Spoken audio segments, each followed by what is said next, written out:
araw mga ka-Believers! Ano nga ba ang hydroponic system?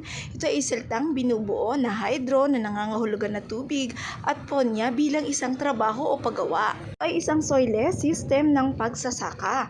Alam niyo mga ka-Believers, kung meron kayong maliit lamang na space na pwedeng pagtaniman, pwede niyong i-apply ang ating hydroponic system. Yung na ginagamit, pwedeng hydrotone, cocopeat at foam. Solution ay mayroong macronutrient at micronutrient. May nitrogen, phosphorus, potassium, sulfur, calcium at magnesium. Ang nutrisyon ng lupa, meron din ang ating water solution. Hydroponic system, sinasabi nila ito yung modernong pamamaraan ng pagsasaka.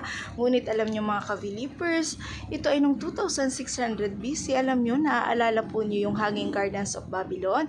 Ginagamit po nila doon ay hydroponic system. Kayong magtanim ng iba't ibang halaman, depende sa inyo kung ano ang gusto ninyong subukan. Subukan ko ng iba't ibang halaman, may lettuce, may bell pepper,